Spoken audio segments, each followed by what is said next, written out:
नमस्कार। कैसे हैं आप लोग? उम्मीद करता हूँ स्वस्थ और मस्त होंगे। प्रयागराज में महाकुंभ लगा है जो 144 ईयर पे रिपीट हुआ है, ऐसा मैंने बहुत सारे जगहों पे सोशल मीडिया पे देखा। मुझे उसके बारे में कोई जानकारी नहीं है, पहले ही बता देना चाहता हूँ। कुंभ के बारे में जानता हूँ, पर ये 144 साल के बाद एग्जैक्टली ये कुंभ आया है, इसका क्या कैलकुलेशन है ये तो महादेव जाने, शंभु जाने।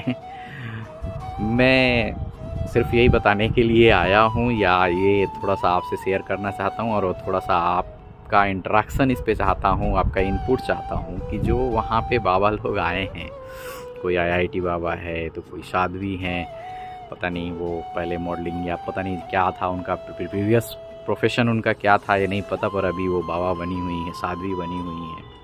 लोग उनको कवर कर रहे हैं, तो कोई है हाथी ऊपर किए हुए है उनको कवर कर रहे हैं, वो गालियाँ बक रहे हैं, ये तमाम चीज़ बक रहे हैं। आईआईटी बाबा बड़े सारे ज्ञान दे रहे हैं, ज्ञान में क्या क्या बोले जा रहे हैं समझ में नहीं आ रहा है।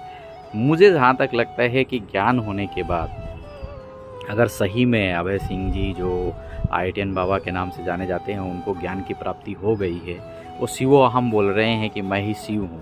मैं मानता हूँ शिव के अंश तो हम सभी हैं और इसे नकारा नहीं जा सकता, शिवांश हम सभी हैं, मगर मैं ही शिव हूँ ये तो मेरे को लगता है वो अहंकार शून्यता की बात कर रहे हैं। यहाँ तो पूरा अहंकार है। अगर मैं ही शिव हूँ तो ये तो अहंकार की बात हो गई। और दूसरी बात ये है, अगर हम बात करते हैं सनातन की और उसकी, उसमें अपने पेरेंट्स को बोलते हैं कि वो मेरा जो पेरेंटियल होम था वो टॉर्चर का घर था, ये था वो था, तमाम चीज़ें हैं, सब कुछ। चलिए वो उनकी अपनी बातें हैं, वो उस पर हमें बोलने का अधिकार नहीं है, नहीं मैं उस पर टिप्पणी करूँगा। ज्ञान उनको अगर प्राप्त हुआ है अच्छी बात है। ज्ञान का मुझे जहाँ तक लगता है कि ज्ञान प्राप्त होने के बाद आदमी जीरो हो जाता है, शून्य हो जाता है, ऐसा उन्होंने भी बोला है, मगर वो शून्य हो नहीं रहे हैं, शून्य नहीं हो रहे हैं। कोई भी आ रहा है तो इंटरव्यू देना और ये देना, मुझे तो लग रहा है कि ये सारी जो चीज़ें हैं एक ज्ञानी व्यक्ति का नहीं हो सकता है। बहुत सारे ज्ञानी व्यक्तियों से सरोकार हुआ है हमारा, मैं देखता हूँ बहुत कम बोलते हैं, और बोलते हैं तो बहुत तौल के बोलते हैं, तथ्यों के साथ बोलते हैं। मैं ये नहीं कहता हूँ कि सारी बातें वो गलत बोल रहे, बहुत सारी चीज़ें मैंने उनकी सुनी, बहुत सारे वीडियो देखा, तब मुझे लगा कि मुझे एक वीडियो इस पर बनानी चाहिए और आप लोगों तक पहुँचना चाहिए, आपके राय जानना चाहिए। मेरे हिसाब से अपने पेरेंट्स को जिस हिसाब से वो बोल रहे हैं, हो सकता है पर्टिकुलरली उनके पेरेंट्स ऐसे हों, हो सकता है, पर उसके बावजूद भी ये बोलना सही नहीं है। मैं समझता हूँ इस तरीके से अपमानित करना अपने माता पिता को सही नहीं है। ठीक है, प्रहलाद भी कहीं पैदा हुए थे हिरण्याकश्यप के यहाँ, और किस तरह से यातनाएं मिलती रहीं, लेकिन उन्होंने विष्णु नाम जाप छोड़ा नहीं उन्होंने, और अंततोगत्वा उनके पिता का जो भी गति हुआ वो सबको पता ही है। पर उन्होंने कहीं पे भी अपने पिता का वो नहीं किया, पिता ने कष्ट दिया, बहुत कष्ट दिया उनको, तमाम चीज़ें किया उनको, आग में अपनी बहन के साथ में, होलिका के साथ में डाला भी, वो बच गए, विष्णु कृपा से बच गए, या होलिका भस्म हो गई, जो भी है कहानी आपको पता है, कहानी बताने के लिए नहीं हूँ मैं, साक्ष्य मुझे लगा बताना चाहिए।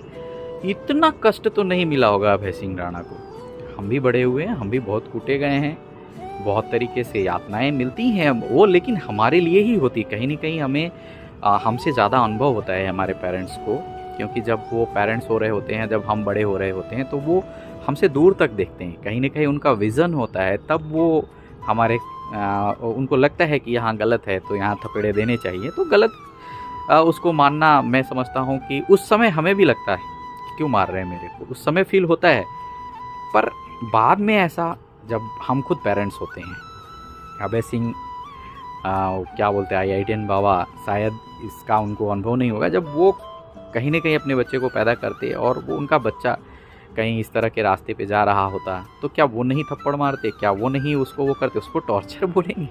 ऐसा नहीं है। हाँ ठीक है, हिंसात्मक नहीं होना चाहिए बच्चों के प्रति, क्योंकि उसका असर ज़रूर दिमाग पे पड़ता है जो आगे तक रहता है, ये मैं समझ सकता हूँ, पर कहीं ना कहीं इतना तो बुरा नहीं किया होगा किसी के पेरेंट्स ने जितना कि प्रहलाद के साथ हुआ था। प्रहलाद ने तो कहीं ऐसा कुछ नहीं कहा किसी को। भाई आप शास्त्रों की बात करते हो, आप अध्यात्म की बात करते हो, सनातन की बात करते हो मुझे तो हंसी आती है।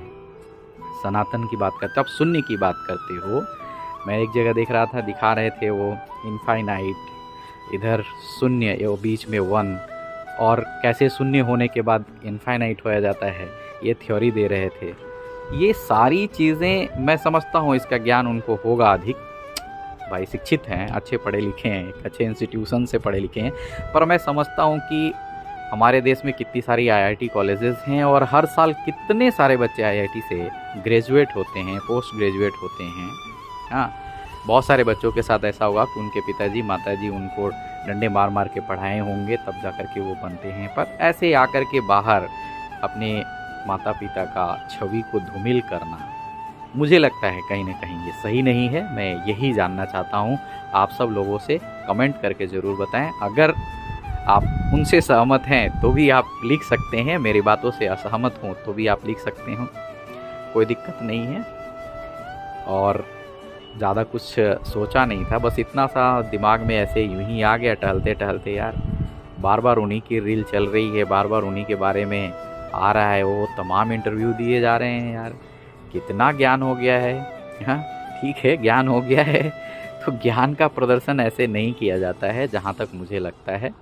ज्ञान तो है, अहंकार शून्य तो करता ही है, और साथ में ज्ञान क्या करता है, इतना गंभीर बना देता है आपको कि फिर तो आप जब आप अपनी अंतरात्मा को समझ गए, मुझे जहाँ तक लगता है कि आप एक जो डिवाइन एलिमेंट है उसके बारे में आपको नॉलेज हो गया, तो उसके बाद तो फिर बाकी चीज़ें बोलने के पीछे क्या हुआ, आगे क्या होने वाला है, ये सब पीछे वाला तो आपको बोल ही जाना चाहिए। जो भी आपके साथ हुआ है इस तरीके से मतलब उछालना नहीं चाहिए कि मेरे साथ ये हुआ वो हुआ, मेरे पेरेंट ने अपने फ़ायदे के लिए। अरे आपके फ़ायदे नहीं है उसमें। अगर आप पढ़े लिखे, आप अच्छे जगह पे सेटल होते, उसमें आपका भी फ़ायदा था। पर कोई बात नहीं, आप लोग के कमेंट का इंतज़ार रहेगा।